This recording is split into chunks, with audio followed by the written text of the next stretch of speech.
Oke, sip. Hai penjelajah, selamat datang di channel saya. Oke, jadi pada video kali ini saya akan membuat video touring atau video dokumentasi perjalanan saya dari Semarang menuju Jakarta, guys. Untuk para penjelajah yang mau nyimak bagaimana perjalanan menuju ke Jakarta, likak-likuk jalannya seperti apa dari Semarang menuju Jakarta, keadaan jalannya bagaimana dan keadaan lalu lintasnya bagaimana, bisa simak video ini. Tapi sewaktu perjalanan dari Semarang menuju ke Kendal, kartu memori saya terdapat problem ya, error gitu. Jadi file video saya kekorup. Jadi terpaksa kita mulai start dari kota Batang menuju ke Pekalongan. Pada touring kali ini saya tidak sendirian, saya bersama keluarga saya, yaitu kakak dan ibu saya ya. Dan seperti yang kalian lihat, di sini belum ada kemacetan lalu lintas sama sekali. Bisa kita lihat di depan kita ini ada hutan-hutan ya, dan kita mulai memasuki kawasan Alas Roban. Dan ya, mungkin kita akan percepat videonya sembari menunggu informasi selanjutnya atau ada kejadian hal unik lainnya. Di sini saya pakai kamera dari HP Poco X3 NFC, pakai lensanya ultrawide bawaan dari Xiaomi-nya itu ya. Jadi ini lensanya agak kelihatan lebar. Ini stang emang kelihatan getar parah, itu karena saya percepat videonya dan juga mungkin karena HP saya pasang di dada jadi lebih stabil, dan mungkin juga ini karena pakai lensa ultrawide jadi bukanya lebih lebar, objek-objek di dekat lensanya jadi kelihatan getar parah gitu. Itu ada warung juga ya guys ya, tapi buka atau tutupnya saya kurang tahu. Untuk motor saya belum upgrade sama sekali, ini spesifikasi mesinnya masih standar. Paling cuma saya ganti spare part yang udah rusak, terus sama ganti seal karet. Kemarin suspensinya sudah saya ganti semua, dari yang depan ini saya ganti olinya, terus saya ganti sealnya juga. Terus yang belakang ini saya ganti full set shock breaker dari Aspira. Untuk ban belakangnya kemarin kita juga ganti nih, dua-duanya motornya nih kita ganti pakai ban dari IRC ya, nih ban luarnya. Velg belakang dan roji juga kita ganti baru untuk motor Evo. Intinya yang saya sebutin tadi itu saya ganti baru semua. Di sini memang hutan, tapi bisa kita lihat ada juga warung-warung ya, meskipun jaraknya terpaut agak jauh, tapi tetap ada warung di Alas Roban sini. Tapi kalau malam saya nggak berani lewat sini ya guys ya, soalnya kalau malam itu dengar-dengar cerita mistisnya, wah banyak juga itu di Alas Roban ini. Intinya kalau lewat sini mendingan subuh atau siang lah, yang ada mataharinya. Di depan kita itu ada perbukitan, nanti kita naik ke sana itu. Di Alas Roban sini memang jalannya naik turun, tapi nggak terlalu curam nih, naik turun biasa kayak perbukitan, dan lumayan berkelok-kelok. Untuk jalannya mulus-mulus aja. Di sini jalannya pakai jalan semen, cor-coran semen itu ya. Cuma ada beberapa doang jalan lubangnya. Tapi untuk jalur kiri jalannya bergelombang dan banyak yang parkir juga di situ. Saya malas pakai jalur kiri, itu jalannya bergelombang. Sayang shock breakernya, soalnya saya bawa berat juga ini, bawa box full side ya, samping kanan kiri sama belakang. Kalau lewat sini pelan-pelan ya guys ya, soalnya banyak truk proyek keluar masuk itu. Buat aksesoris motor ini saya pakai lampu, terus sama saya tambahin hazard, sama saya tambahin itu voltmeter di sebelah kanan itu. Tapi untuk hazardnya itu saya custom sendiri, saya buat sendiri itu dari tombol on off biasa saya tambahin dioda. Terus untuk penempatannya seperti yang kalian lihat itu saya taruh di bagian batok belakang, yaitu saya lubangin terus saya taruh di situ. Mulai banyak warung-warung guys, sama bengkel-bengkel juga ada di pinggir-pinggir sebelah kiri sama kanan itu kalau kalian lihat. Ini di jalan LKRL Roban, kita ambil kiri ya. Dan untuk arus macet tahun baru ini masih belum ada ya, masih normal-normal aja, cuma ada truk-truk yang lewat kayak biasa ini, soalnya dekat proyek-proyek. Semoga aja jalannya nih nggak macet gini terus ya, kalau nggak macet gini mah cepet sampai ini mah. Cuma ya jangan deket-deket sama truk, nanti supirnya nggak kelihatan dipepet kita. Hati-hati, yang penting selamat sampai tujuan gitu aja mah. Oh ya, ini untuk lampu tambahan atau lampu tembaknya ini saya pakai dari brand Ayoto F03. Itu lampunya dia dua lampu, cuma jadikan satu ya, dijadikan satu itu. Ntar pas malam coba kalau kagak hujan itu saya coba kasih tunjuk videonya itu lampunya. Oh iya, untuk lampu utamanya yang kemarin saya ganti pakai lampu LED dari Osram itu, nanti saya liatin juga gimana cahayanya pas malam, dan setelah pulang itu nanti saya liatin juga gimana keadaan mikanya, meleleh apa enggak. Kalau sejauh ini saya lihat sih ya mikanya nggak panas ya, dan saya pas coba berhenti itu pasti berhentian, saya langsung pegang mikanya itu, oh kok anget doang, malah panasan yang lampu bohlam itu, lampu kuning itu. Untuk sorot cahayanya yang lampu Osram yang kemarin saya beli itu, lampu utama itu, nanti saya kasih lihat juga itu gimana keadaannya pas malam di jalanan nanti. Intinya kalau nggak hujan sama baterai HP masih ada mah video lanjut. Yang barusan nyelip itu tadi kakak saya ya guys ya, itu dia yang lebih paham jalan daripada saya. Kecepatan motor di sini kita pakai rata-rata 50 km per jam sampai 60 km per jam ya, nggak cepet-cepet amat soalnya muatan banyak yang dibawa. Kalau cepet-cepet takutnya malah terpeleset gitu, jatuh malahan, kan rugi juga nih. Licet, selain licet juga motornya penyok semua itu nanti. Ini kita dua motor full pakai box kanan kiri sama belakang. Kalau punya kakak saya itu dia full box panir ya, kanan kiri panir semua sama belakang panir. Kalau saya itu kanan kiri pakai panir, belakang pakai box plastik dari G5. Untuk ukurannya ini saya lupa semua ya berapa aja yang kita bawa ini ukuran boxnya itu. Tapi kalau bahan saya tahu ini yang dibawa kakak saya itu dia merek X-Pro Chase. Itu dia bahannya dari besi kurang tahu, besi plat ya, besi galvanis atau apa kurang tahu, soalnya nih cat-catan hitam. Terus kalau yang belakangnya itu dia pakai My 001 ya, nolnya 3 kali 0001 Adventure. Itu kurang tahu merek atau stiker dari yang punya sebelumnya ya, soalnya ini saya belinya waktu itu bekas semua, kecuali G5 ini saya beli baru. Jadi kesimpulannya kakak saya kanan kiri itu pakainya besi, terus yang belakang aluminium. Kanan kiri itu mereknya X-Pro Case, yang belakang My 0001 Adventure. Terus kalau punya saya ini kanan kirinya itu pakai My 0001 Adventure yang dari aluminium, terus yang belakang pakai G5. Ini emang sengaja saya balik ya, yang box belakangnya kenapa kok nggak dipasang sekalian di punya saya. Sengaja saya balik biar punya saya itu agak ringan yang Supra ini, soalnya saya berboncengan ya, 2 orang, sedangkan kakak saya sendirian. Jadi dia box belakangnya saya kasih yang dari aluminium itu My 0001 Adventure, sedangkan kalau saya pakai yang dari plastik aja biar ringan. Cuman yang belakang itu memang harus diisi ringan, kalau nggak diisi ringan bakal jumping stangnya.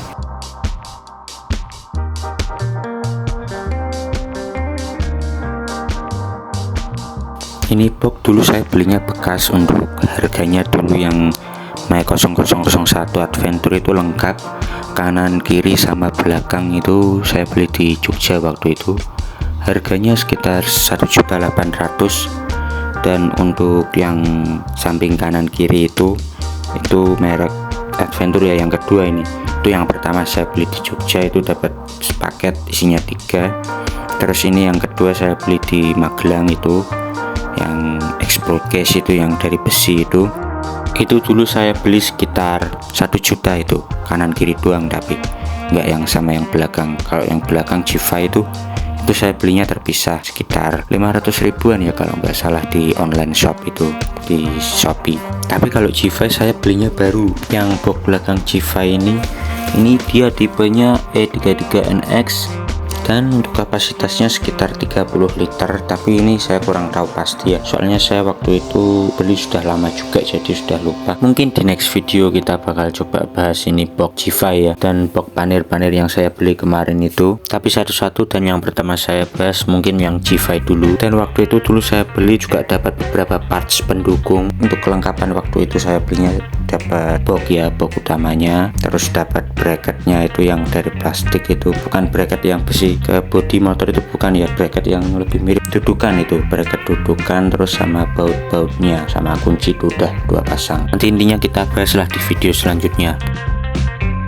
Di sini kita berhenti sejenak karena saya lupa kunci box di bagian belakang itu, box belakangnya yang G5 itu saya lupa kunci. Jadi di sini saya mau cek sekalian dan kunci. Untung aja ini saya cek tadi nggak ada yang hilang ya. Lanjut ke pembahasan tentang box tadi kan box sudah, sekarang giliran bracket. Di sini bracket saya pakai dari Kucai ya, kurang tahu ya apa enggak, tapi yang penting ini tebal dan ada tulisannya Kucai. Itu saya beli punya Supra dulu 200.000, terus kalau punya Revo itu 200.000 juga ya. Intinya kisaran 200.000 lah. Kalau ada yang penasaran nanti coba saya spill harga sama saya kasih tunjuk di mana saya belinya ya. Yang jelas itu di Shopee. Terus untuk box samping, bracket sampingnya ya, bracket sampingnya itu saya pakai dari SB2000. SB2000 kan biasanya punya G5 itu saya ya, intinya saya benar-benarin lah biar bisa itu nyambung box panir ke SB2000. Itu nanti saya coba buatin videonya kalau ada yang komen gimana bang caranya pasang box panir ke SB2000. Soalnya itu dulu juga waktu saya pertama kali beli SB2000 itu ya, bracket SB2000 yang bracket samping itu, saya pasangnya itu bisa pasang bracketnya ya ke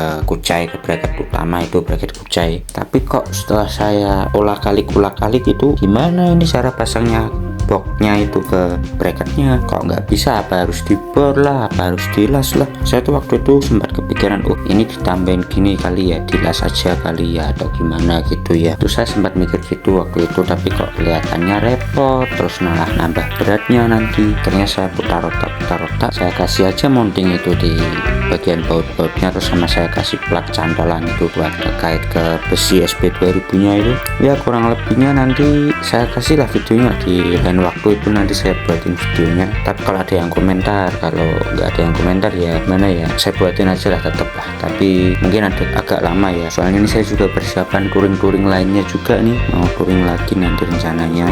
Intinya barang yang kita perlukan itu cuma baut panjang, terus sama murnya, terus sama plat yang di bor tengahnya itu. Platnya nggak usah panjang-panjang, kecil aja, itu sekitar 7 cm itu udah cukup itu. Untuk bautnya ini saya pakai baut yang cukup besar ya, baut yang kunci 12 itu. Tujuannya biar nggak gampang patah kalau kena beban berat. Sama murnya itu dikasih lem khusus baut biar nggak mudah lepas kalau saya pakai lem dari Grip On.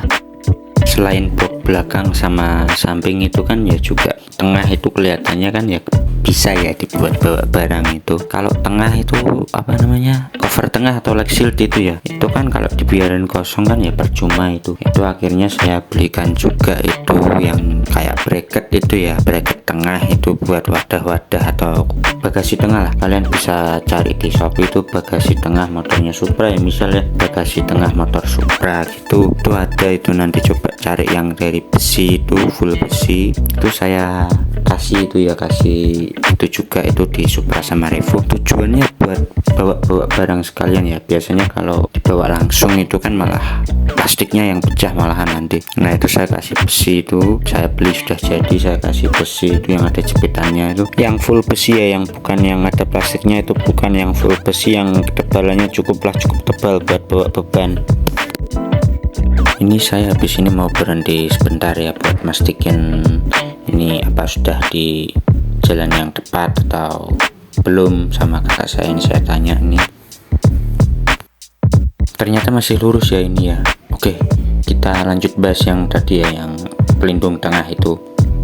Kalau dipasang pelindung tengah kan lumayan itu, tengahnya jadi nggak kosong doang itu, bisa diisi tas lah, bisa diisi muatan apalah, diisi galon misal nih buat minum sehari-hari atau apalah, intinya tengah nggak kosong ya. Dan juga itu kita isi tengah biar nggak motornya jumping ya, atau stangnya keangkat itu kalau pas ditanjakan. Soalnya ini kalau berat di belakangnya kan otomatis depan ringan. Nah kalau depan ringan itu malah jumping, itu malah bahaya, jatuh kita. Ya kalau kecepatannya pelan masih mending, kalau kita posisi agak ngebut itu kecepatan 50 atau 40 itu waduh lecet semua badan kita. Belum lagi kalau motornya yang rusak sama barang-barang bawaan yang remuk. Jadi ya kita kasih aja itu yang tengah itu pelindung besi, terus kita kasih beban barang bawaan, jadi ya biar tambah aman, seimbang ya.